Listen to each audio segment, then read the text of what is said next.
Good morning. Today I will be installing some gauges. Gauges? We don't need no stinking gauges. Actually, I do.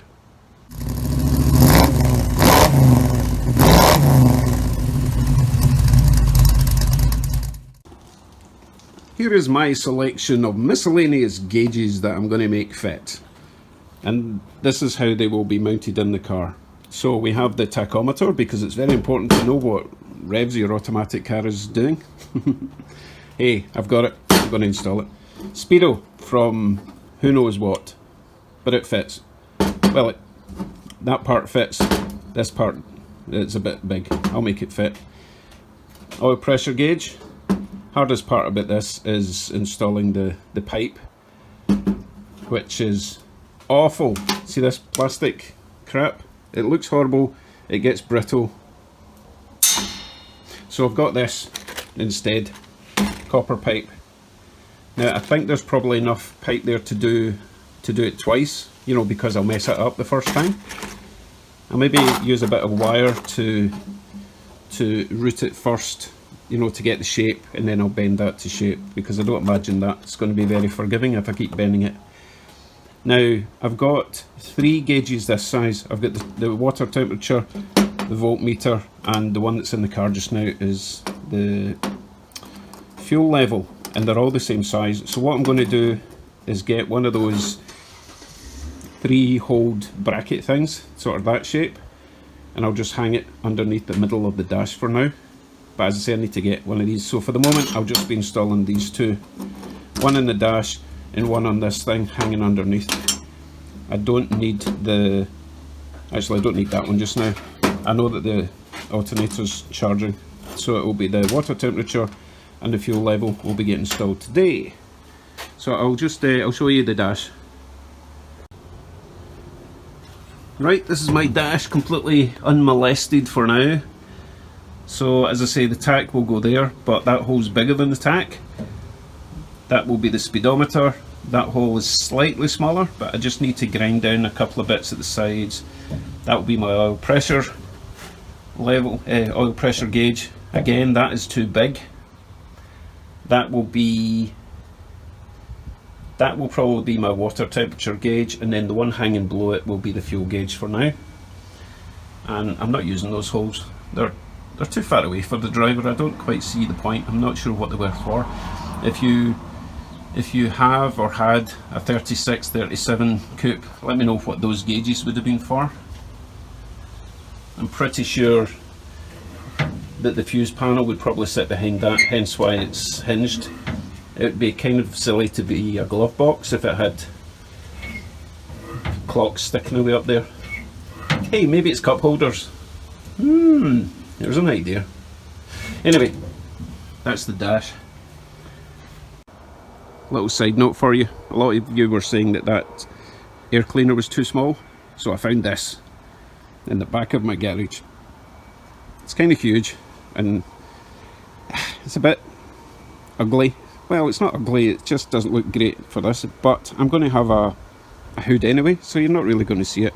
So what I'm thinking is I'll use this for summer and I'll use the little one for winter, where I don't need quite so much air, and in winter obviously that'll keep the rain out. That will probably not keep the rain out. Before I get started, I want to give a big shout out to Two Lee's Productions. Presumably you're called Lee, I don't know, let me know in the comments if your name's Lee and there's 2 of you, but anyway, we'll call you Lee for now. So Lee helped me out with doing a video just for me to show me how to adjust my float height, which I really appreciate. That was nice of you to take the time to do that for me. So that's his channel there.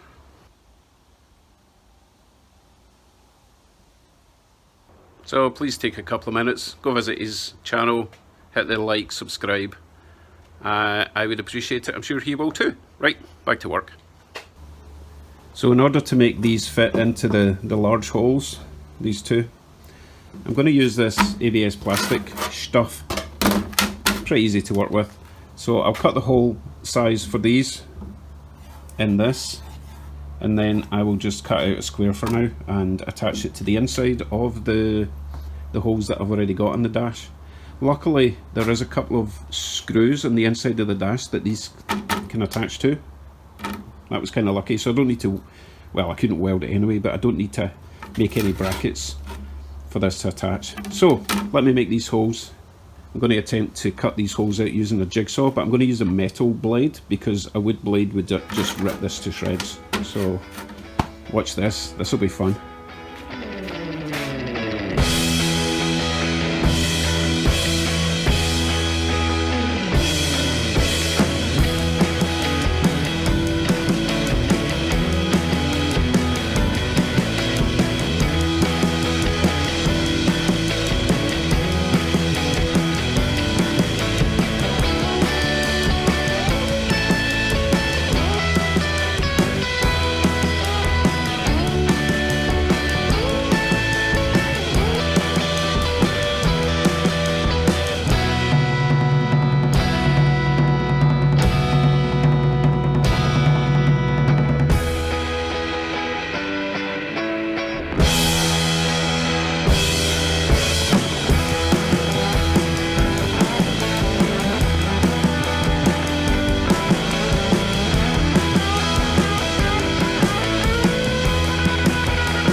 So this stuff cuts easy enough with my little jigsaw.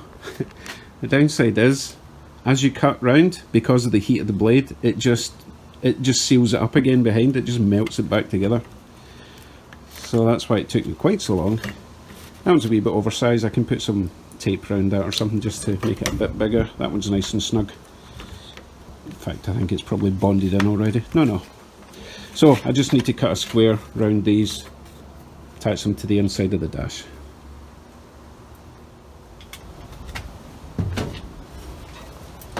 Right, next step. Right, what side did I say? Oil pressure on the right. So that will go in there. So as I say, there's a couple of screws, one there, one up here, which I still need to get the nuts off, but that will sit there, and the other one will sit in there. I'll give you a little side by side.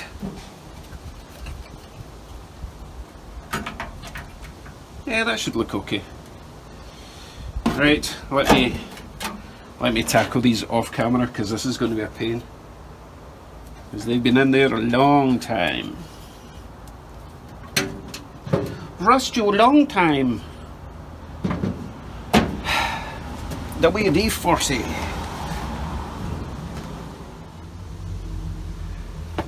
Can you believe I got these 4 antique nuts off of the back without any trouble at all? WD-40, off they came. Right. Let's see if my gauge adapter plates work. Of course they work, I tried it already. I'm not stupid.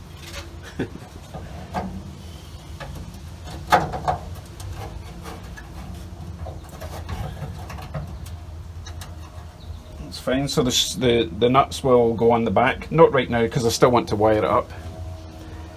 Oil pressure.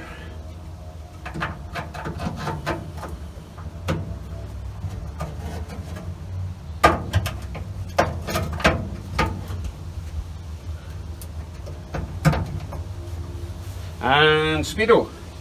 Now I did have to file this down a bit and file that down a little bit.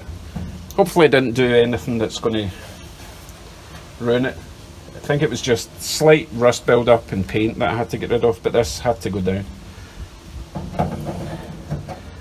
So that is kind of tapered, so once I'm ready to install it properly, I'll tap it on with a rubber mallet. I don't want to do that now because,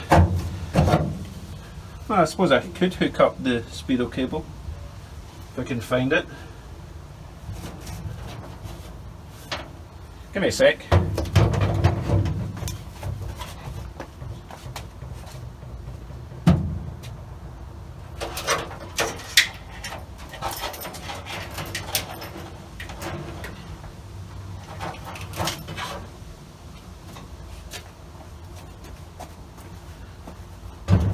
Might as well do that while we're here.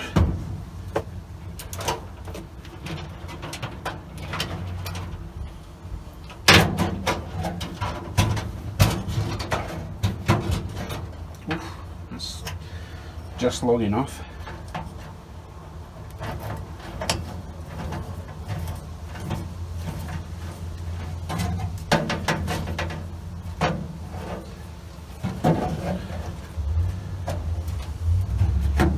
That's cool. So the next time I start the car up, I'll put it in gear and make sure that works.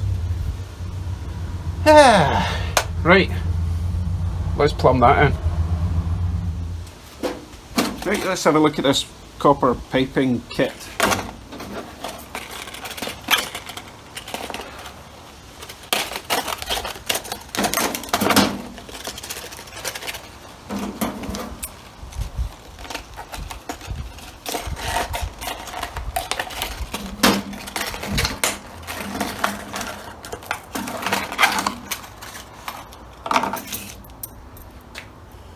So I'm wondering how flexible this is and how much there is. I don't think there is actually enough to do it twice, so I need to get it right first time. Okay, let us see how that goes together.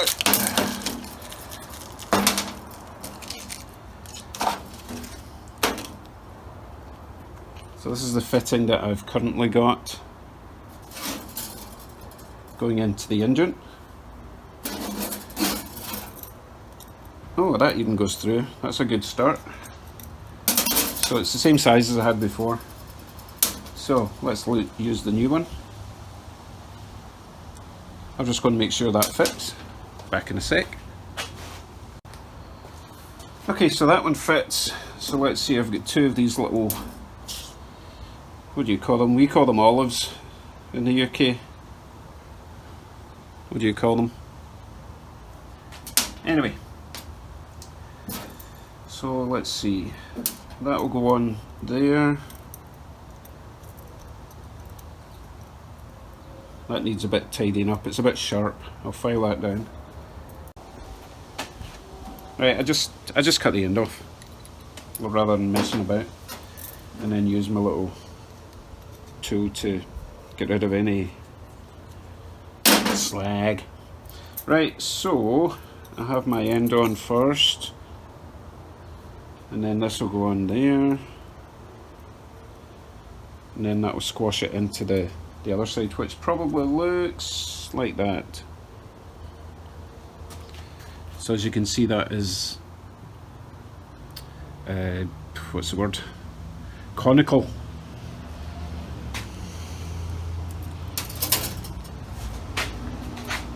So that's conical in there and that's conical, so that will get compressed onto that and make it all tight, hopefully.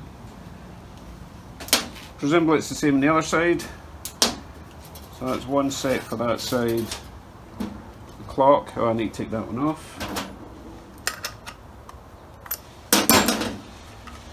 That looks to be the same. So I need another set,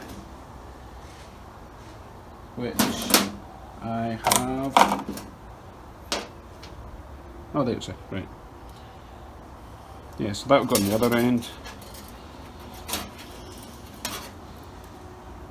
Cone, and in there. Yeah, all good. Right. I need to get this right because I've only got enough to do one each of these. So this isn't rocket science, but I do have to get it right first time. I have bent the pipe into the right shape.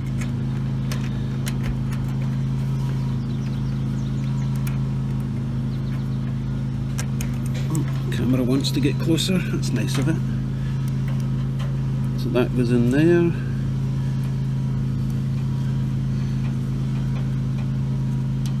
I'm just paranoid about getting this wrong, you know. I think we're good. Just tighten it up now. It's kind of like when I do brakes. I don't know whether I've gone tight enough or not tight enough. No, whether I've gone tight. Oh, just let me get this done.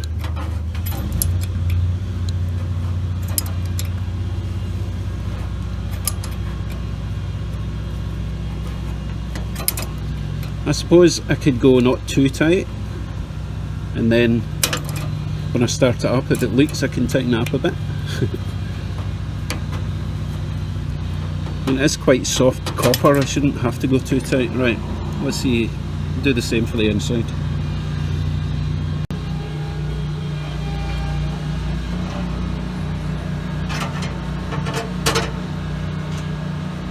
I don't actually like how flexible it is, but I guess it makes life easier.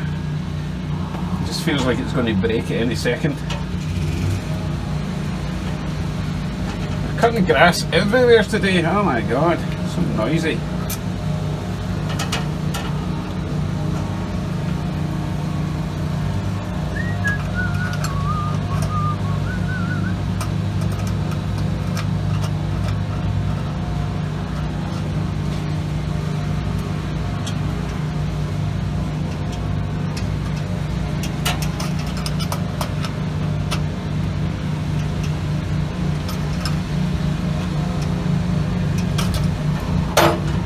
Okay, I guess we'll give that a shot. Oh my goodness! See what I just did there? That's supposed to be in the inside. Hopefully I've not wrecked it.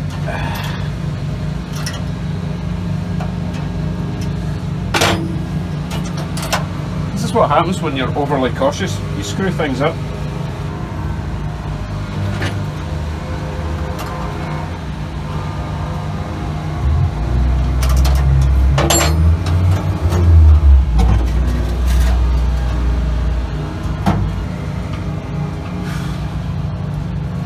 Okay.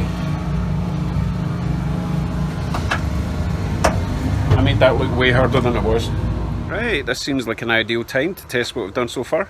So I'm going to be testing the oil pressure gauge, I'm going to be testing for leaks, and also I'm going to see if the carburetor is a bit less leaky.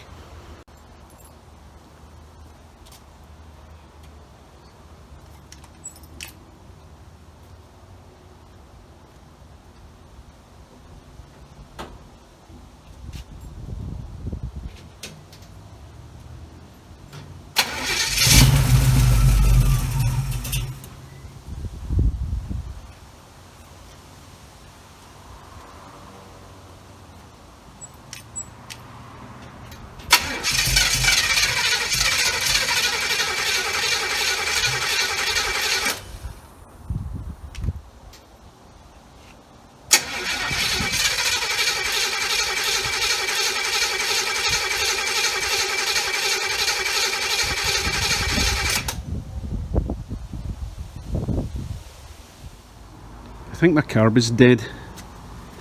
I've been messing about with the float levels and the mixture screws and everything. It's not squirting any gas down there at all now.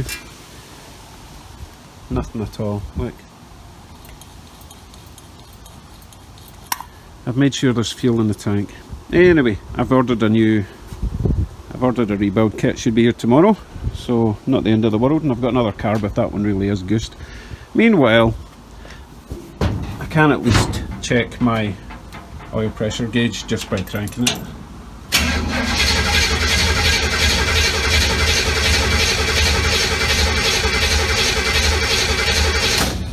So it's about 30 just with the crank, so I'll probably go up to about 40 or 50 when it's running.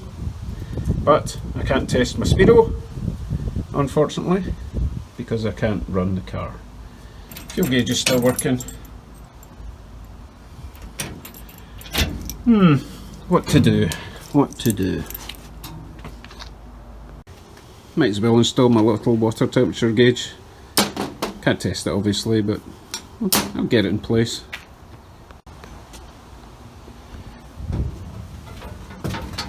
So that'll do until I get the 3-pod bracket for it. And as I say, the fuel, the temp and the battery indicator will go along there. As I say, that'll do for now. So a bit of an anti-climax, didn't get done really what I wanted to get done, but I guess that's fate for you. So tomorrow I will be rebuilding a Holley carburetor. That'll be a first. Thanks for joining me today, and if you've got any tips on the Holley carb, any good links for videos, channel, YouTube, you know, send them my way. Leave a comment please, and remember to subscribe if you haven't already. Take care everyone, see you tomorrow.